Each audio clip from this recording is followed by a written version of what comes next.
You see, for us, this is very crazy traffic. You can drive anywhere in the world, especially a taxi driver in India. I mean, that's where you see many Indian taxi drivers.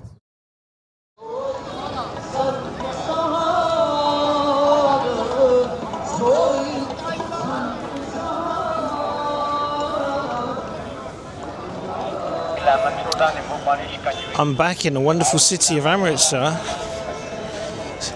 after 20 years. So I was here 20 years ago, and it's strange coming back, although not unpleasant. I really do like this place, get a good vibe from here. I'm actually here, just show you the view of going forward. I'm actually here on unfinished business. Someone's giving this dog some milk, so I was wondering how they get their liquid.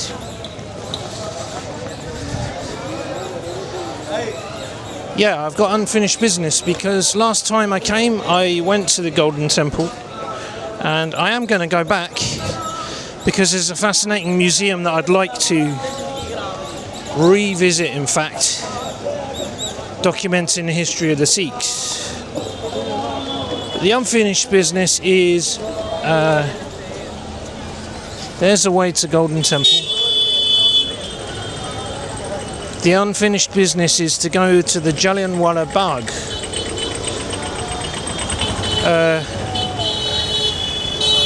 where the infamous massacre of Indians by British troops took place in 1919, because last time I didn't get to go there. I sort of ran out of time, or didn't prioritise it enough really, but maybe it's just as well, because it'll be a fresh new experience for me this time. And I've been warned by, we know the taxi people that we've been using, they're friends. So the dad, Vinay's dad, has warned me to just be careful not to get ripped off. And he sort of stood over me as I purchased the scarf, which is required to enter the Golden Temple, just to make sure the old dude wasn't ripping me off. So this must be the Jallianwala Bagh here, and this must be perhaps a memorial to the people that were massacred. All their names here, I'm guessing. I'll check it later. Yeah, a lot of people. And so yeah, in honour of the martyrs. So the Punjab and Amritsar in particular, we could say, is a key place for the liberation of India movement. It was a key moment in Indian history. Over here we can actually see the Golden Temple, which is where we're going a bit later. Yeah, so it was... I'm going to carry on inside because there's beware of pickpocket signs and it's freaking me out a bit, so I'll carry on inside.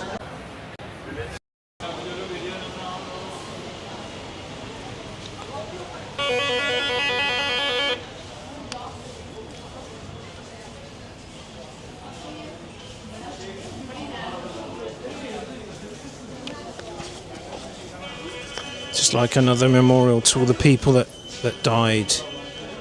So is there an entry fee or not?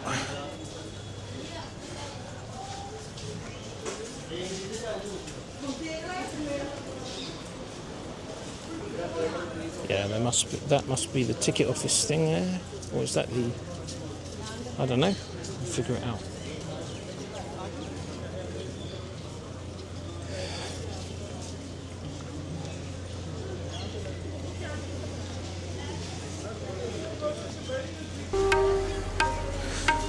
the bullet was fired at the people from here.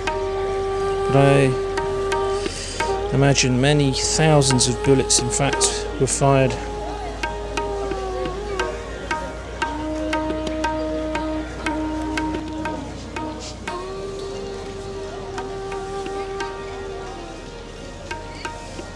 Okay, so that's the exit. So it looks like maybe there's no entrance fee. Looks like maybe there's no entrance fee here. I must admit, I was not quite expecting it to be like this. I was expecting it to be a little bit smaller and all dry earth, like I think in the Gandhi movie is kind of depicted as dry earth. Not so green as this, but I'll have to rewatch the film. Because yeah, it's quite a famous scene in the Gandhi movie.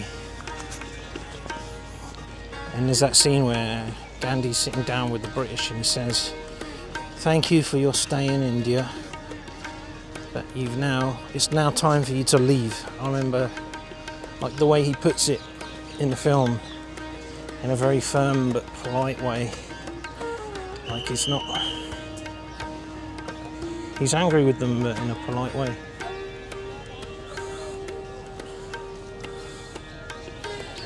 We've got some nice water lilies going on here. And this big memorial stone.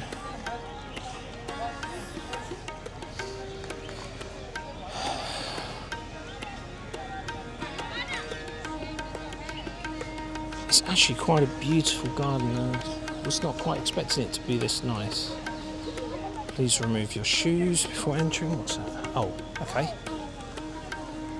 So before you go over that bit, but it's closed anyway.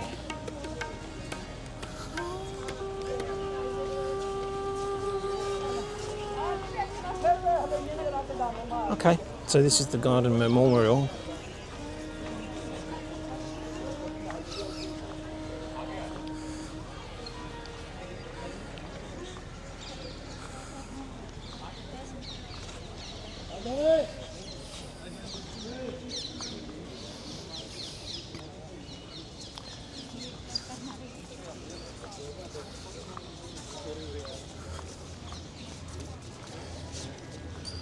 Okay, I think I'm going to find a spot to sit down. I can't really find a quiet spot because there's quite a lot of people about. And I want to talk about the guy who survived the massacre and went on to take revenge. I've made some notes on him, so I'm just going to pull them out. So let's sit down here.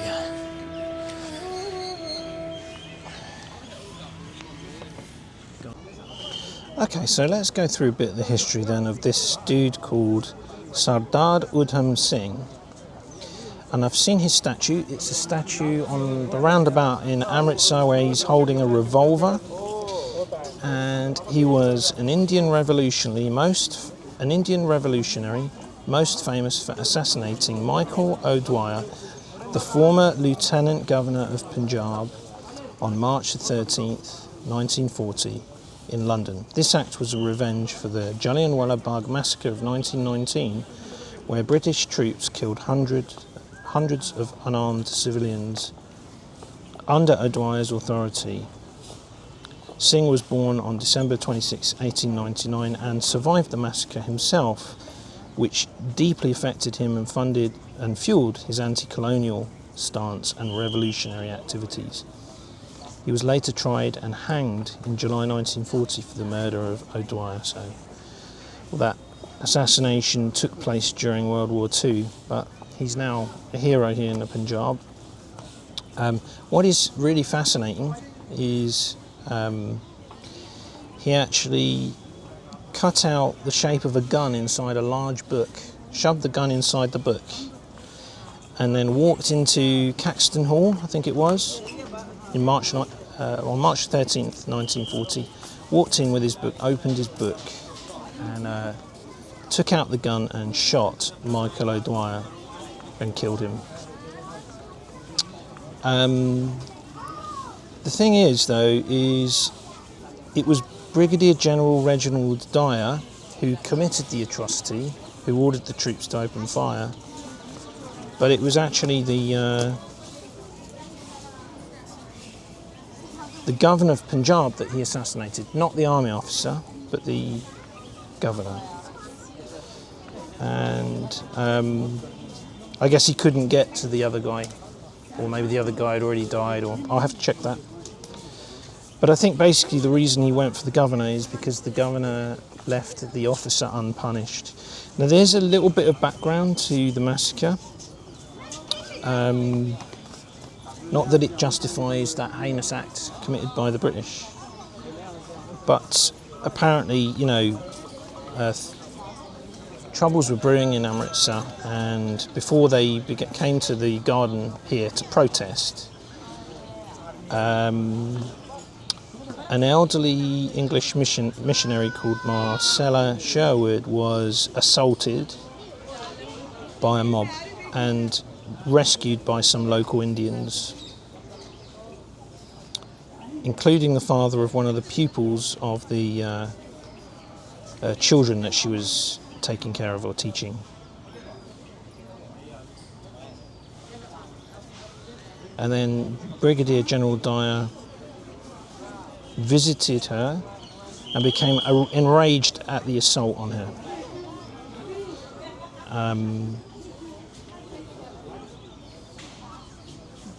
Then he said,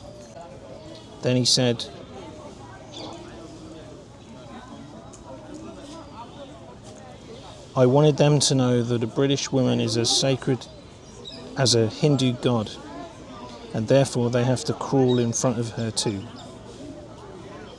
He authorised the indiscriminate public whipping of locals who came within length of a police officer.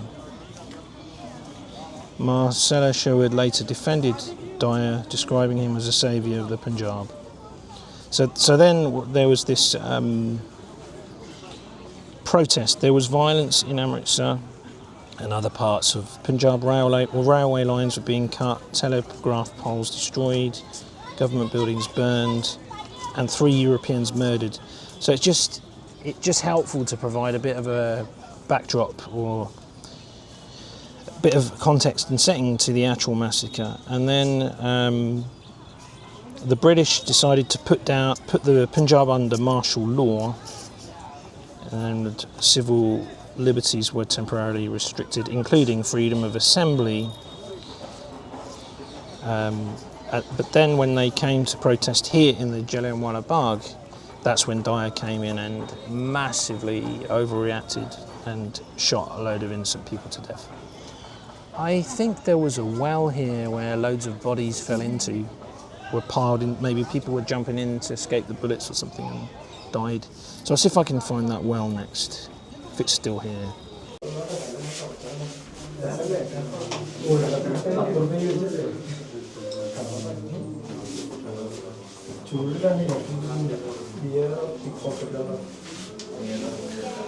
So here's actually talking about the British using aeroplanes to bomb civilians.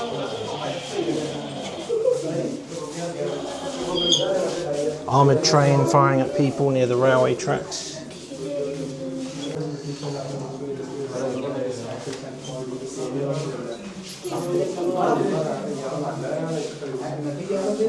And this is the... No film? मैं सिर्फ थोड़ा पंजाबी समझता हूँ. No touch. Accidency.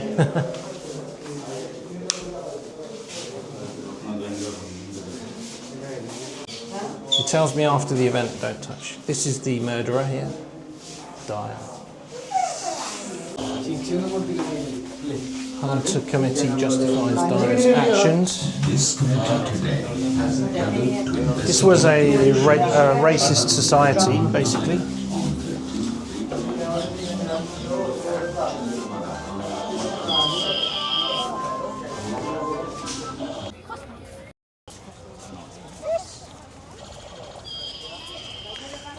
So I'm not going to be one of those that says that, you know, everything the British did in India was bad, because I just don't believe that. You know, I think There were many good things done. The British built the railways. We gave India the language. When I was at the hotel, so the little kids splashing in the pool with my kids, all speaking fluent English because all their lessons at school are done in English. I was amazed by it. So we gave the Indians the English language, and I don't think that's been a bad thing. Many other examples, really. Probably a unified India wouldn't have happened without the English, right? Because India was broken into kind of like kingdoms, separate kingdoms ruled by Maharajas. And also, as far as I'm aware, the English were kind of, oh, there's a little chipmunk thing there. Let's just grab him. And he's very tame. Look at him go.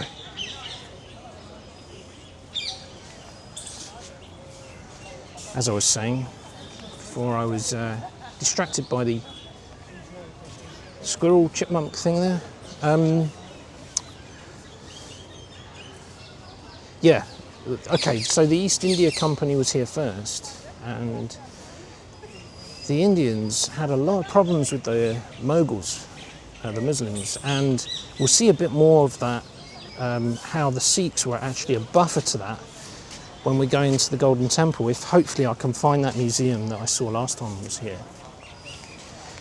And so basically I believe that one of the Maharajas basically invited the British in to deal with this Mughal problem. So they came in and they did indeed deal with the Mughals. The British destroyed the Mughal Empire. And so that meant that India wasn't engulfed by Islam. Because I think if they had been allowed to continue, they would have tried to probably invade further south. This is where the Sikhs come in, stopping them. But I think what went wrong is then the English got rather greedy and decided to take over bigger, give them a hand and they took the whole arm type thing. That's sort of a summary of my understanding of things. Yeah, let me know if I've got any of that wrong. And I remember when sort of like the 50th anniversary of the partition was coming up, or Indian independence, there were some scholars on there saying that things could have been far worse if one of the other colonial powers had taken India, which if Britain hadn't, then France or Spain or Portugal or the Netherlands or one of the other European powers certainly would have. And apparently they were known for being more corrupt. Certainly the Spanish were arguably more brutal than the English. You hear about them making pouches out of women's wombs or something like that in South America. But again, I'm not an apologist for what happened here, what the British perpetrated here, and I'm a great admirer of Gandhi as well. Fantastic achievement by this guy, and through non-violence as well. It's just the power of non-compliance. It's super powerful, and it's really what can pull the rug from under an oppressive government. Do not comply. But he did it non-violently. All right, we're at the well, so let's go and check that now.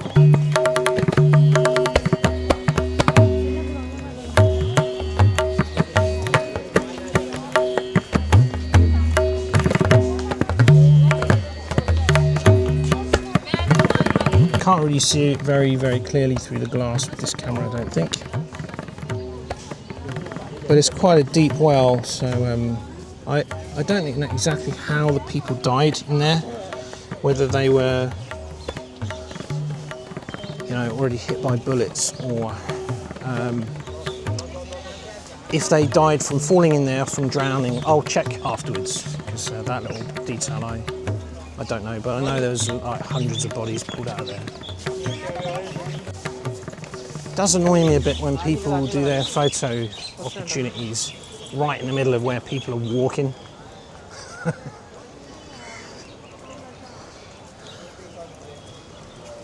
Detail, my granddad was actually stationed in Burma during World War II, my granddad Smith. His job was to build hospitals, I believe. He told me that he'd fired a bazooka and driven a jeep, and he also told me about them having to lock up men in cages after a day's fighting because the jungle warfare was just making them insane. I don't know if he saw any real active combat because he was building the hospitals, and he was repatriated back to the UK after some time because he got some kind of tropical disease while he was out here. What I'm not sure is whether my granddad actually came to India, whether he stepped foot in India during that time or whether he was just in Burma, which is obviously to the north of here.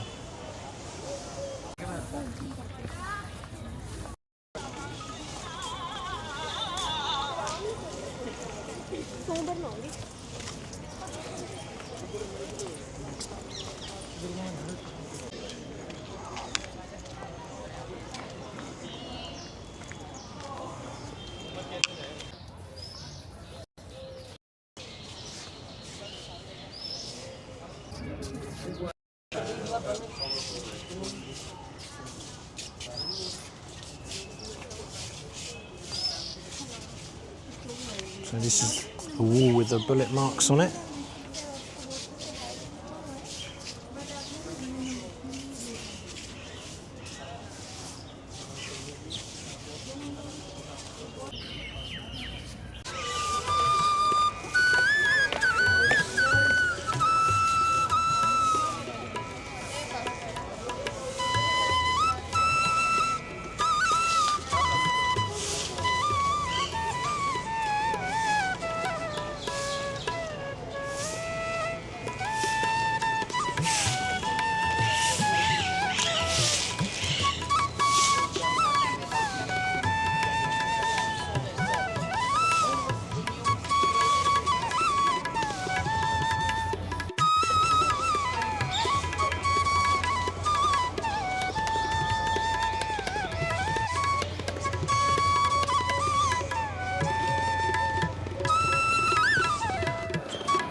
Another thing that occurs to me as well is that despite this atrocity perpetrated on them, I can't really think of another group of Indians other than perhaps the Gurkhas who have remained more loyal to the British as the Sikhs, as the Punjabis. Was it 1 in 8 or 1 in 10 Victoria Crosses was awarded to an Indian soldier during the World Wars? Many of those would have been Sikhs. Okay, the first was before the massacre, but that didn't stop the Indian Army helping the British. And the second, without the Indian Army, without a doubt, I think Great Britain would have been defeated in World War II, certainly in the Western Desert. And when we consider the Sikh community in England, as I have members of my family in that community through my wife, they're pretty loyal to England. You don't hear of any trouble being caused by Sikhs in England. You don't hear it, never a terrorism act. They're super well integrated, they're in the police, the army, and I dare say if the UK came under attack, the Sikhs there would protect it. Unlike maybe some other communities, which we won't go into that, but certain other religions.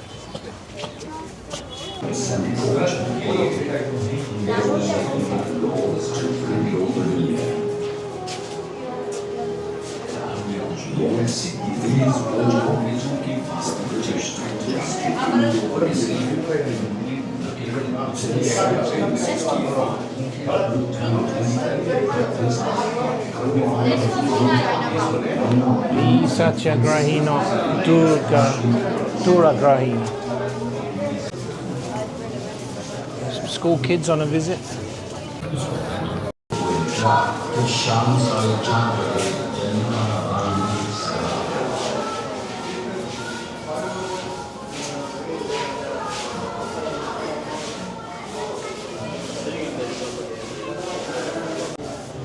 Army ruled with a heavy hand, bicycles banned for Indians, a couple of captions that I caught there.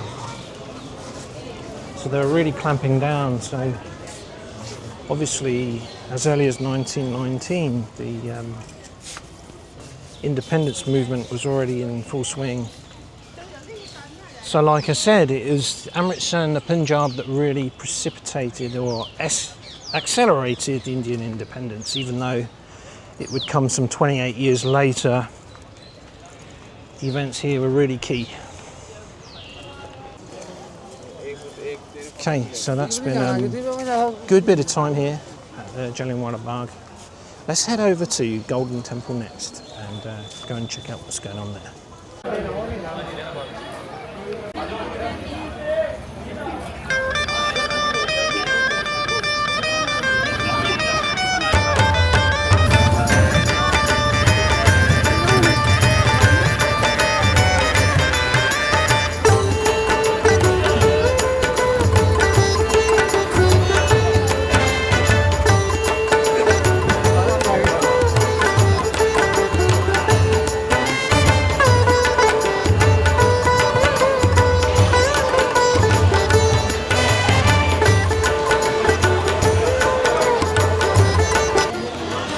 Because it's actually a holy place here, we've got to take our shoes off before we go in, so this is going to be a place where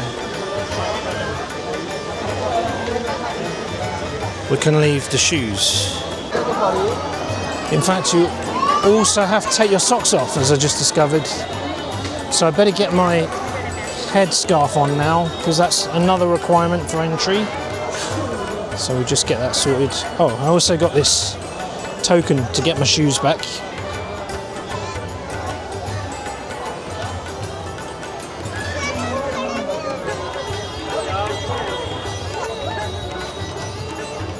I think that's going to have to do.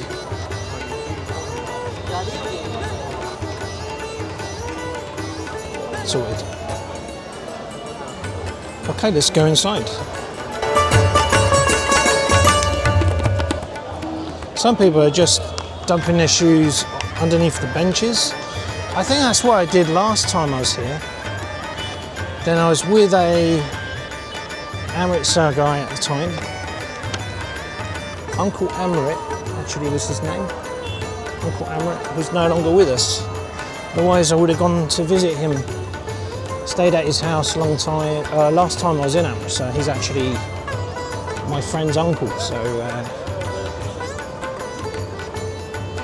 he guided me. But this time I thought I'd just hand the shoes in so I can actually remember where they are. Alright, so here is the grand entrance. Some guys guarding the temple with spears there. And you've got to wash your feet on the way in as well.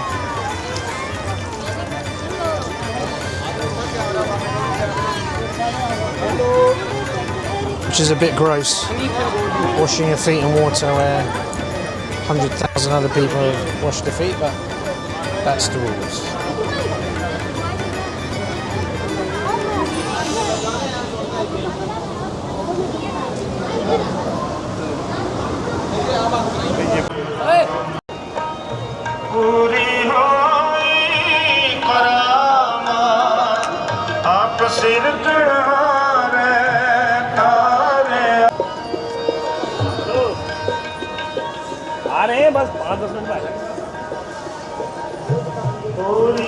I'm actually not allowed to film in here, so I better stop before I get my camera confiscated. But my main purpose is to try and find that museum with the paintings. So once I get inside there, I might be able to film a little bit.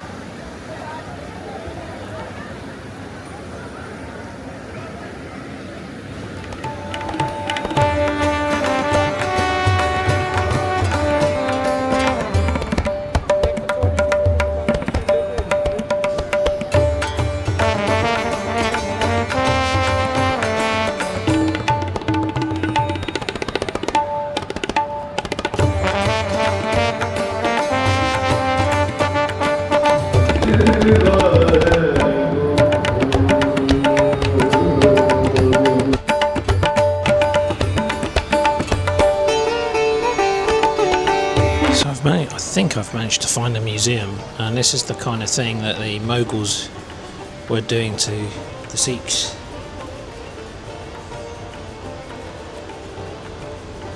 Crushing a little kid to death by an oil press.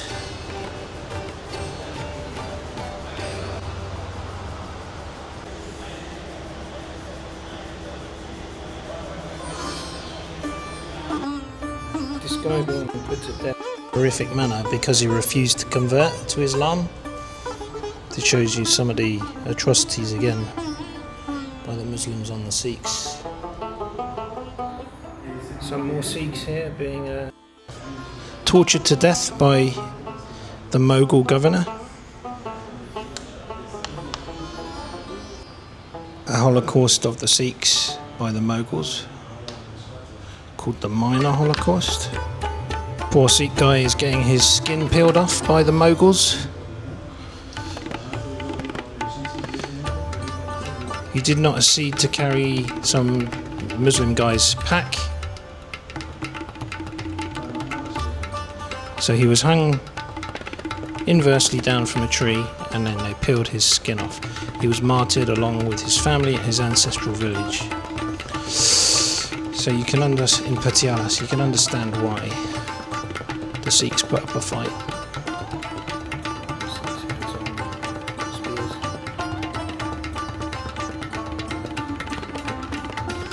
Fixed price for Sikhs' heads. Protest against the British. The Sikhs are lying on the train tracks, but the train doesn't stop.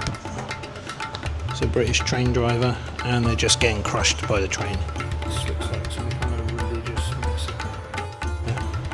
They're throwing kids in the fire. Horrific stuff. This one's also interesting. It's when the temple was shelled by Indira Gandhi's tanks in 1984, which ultimately led to assassination by Sikh bodyguards. So, I'm happy I found this museum again. You just have to keep walking around the temple until you find the sign to the, I think it's called the Grand Sikh Museum, but I'll just take a picture outside. Then you just go up a flight of stairs, and there you have these harrowing paintings of the history of the Sikhs, and I am particularly interested in how the Mughals were torturing them, because that's what led them to resist, and that's basically what caused Sikhism to form.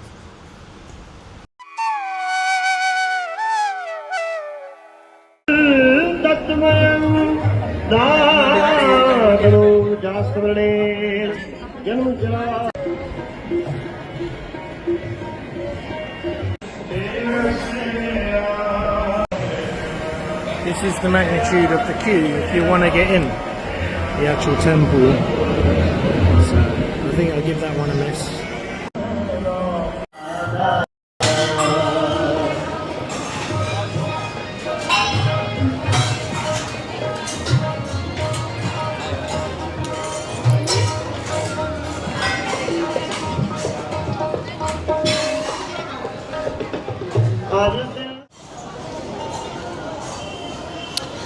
So that was mission successful, really. My main reason for coming back to the Golden Temple after 21 years, almost 21 years since I was last here, was to find the museum with the paintings of the history of the Sikhs, and particularly the persecution by the Mughals, which is really why I believe Sikhism was formed. It's kind of a fusion of Hinduism and Islam, but basically to stem the tide of the Muslims who, as we know, like to invade and then force convert everyone. Hasn't always been true everywhere, but often the case. So the Sikhs stood up and said, no, that's enough, and they fought back. But they also suffered some horrific martyrdoms in the process. And they are depicted in paintings at that museum. And last time I was here, I didn't photograph them. I certainly didn't have a video recorder like this, so this time I was actually able to capture it on film, which is awesome.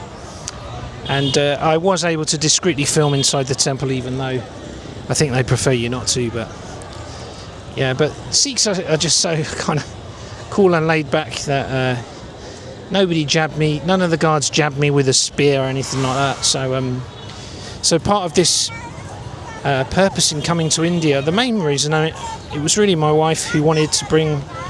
My wife, who's Punjabi, who wanted to bring our kids here to connect a bit with the culture. And I've got to say that surprised to me that how much the kids have absolutely loved this trip to India. Considering we were in Qatar just before, which is like a ultra clean, safe place, and here we're in a kind of a third world country. It's a country of contrast, of course, because it's also very rich and powerful. But you're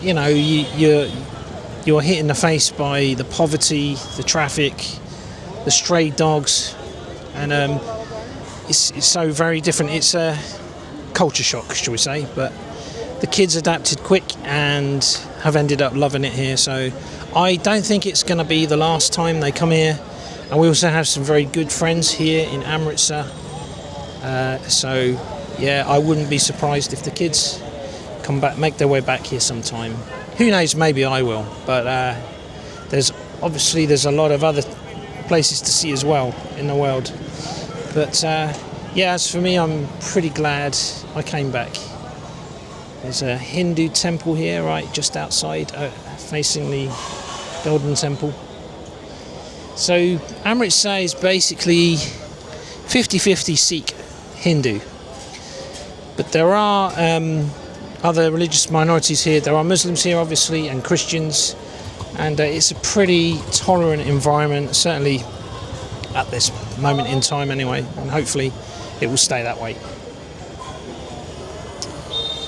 So that's me from Amritsar, Punjab. I hope you enjoyed this video, and I am glad I caught the stuff going on in the museum, because some of the other YouTube videos I've seen on the Golden Temple, I don't recall them showing the stuff in the museum. So yeah, if you come to the Golden Temple, have a look in there. Pop up the flight of stairs and check out the history of the Sikhs, because it really is very fascinating. So that's me done here in Amritsar. I'm sweltering hot. I need to go and meet wife, kids, and VJ, who's driving us around, our friend. And so I'm going to say ciao for now, and Satyagraha, fer milange, changa fer.